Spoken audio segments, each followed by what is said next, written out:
سبح لله ما في السماوات والأرض وهو العزيز الحكيم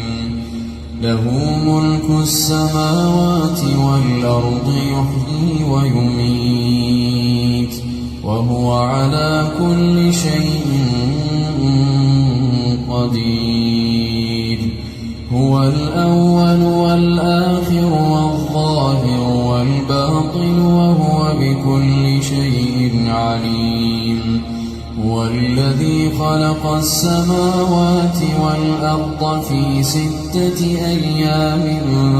ثم استوى على العرش يعلم ما يلج في الأرض وما يخرج منها وما ينزل من السماء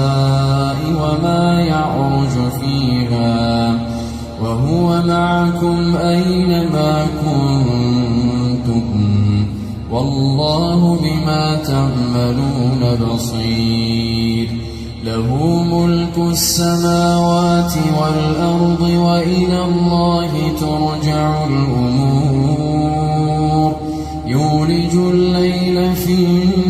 النهار ويولج النهار في الليل وهو عليم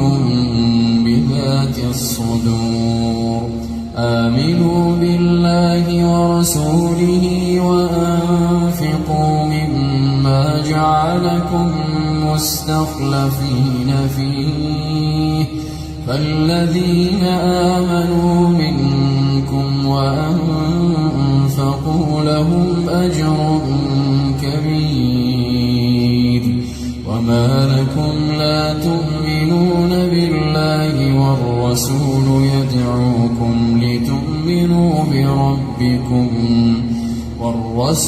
يدعوكم لتؤمنوا بربكم وقد أخذ ميثاقكم إن كنتم مؤمنين هو الذي ينزل على عبده آيات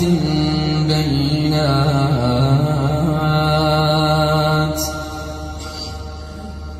ليخرجكم من الظلمات إلى النور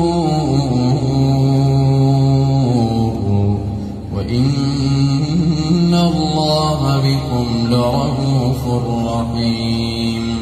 وما لكم ألا تنفقوا في سبيل الله ولله ميراث السماوات والأرض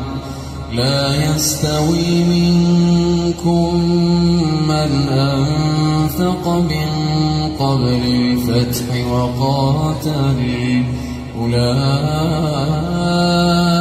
أعظم درجة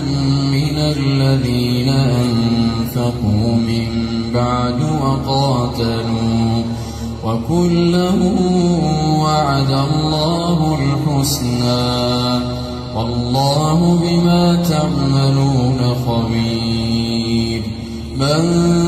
ذا الذي يقرض الله قرضا حسنا فيضاعفه له وله أجر كريم يوم ترى المؤمنين والمؤمنات يسعى نورهم بين أيديهم وبأيمانهم بشراكم اليوم جنات تجري من تحتها الأنهار خالدين فيها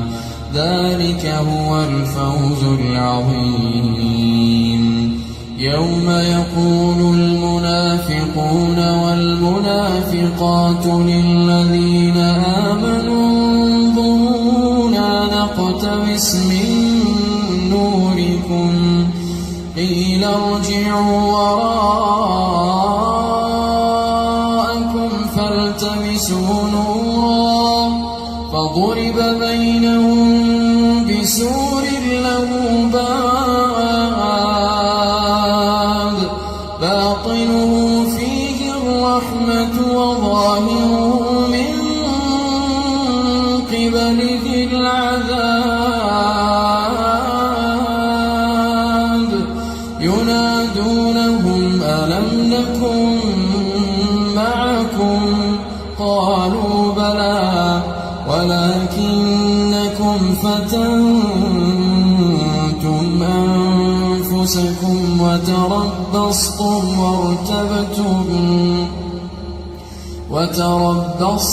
وارتبتم وغرتكم الأماني حتى جاء أمر الله وغركم بالله الغرور فاليوم لا يؤخذ منكم فدية ولا من الذين كفروا مأواكم النار هي مولاكم وبئس المصير.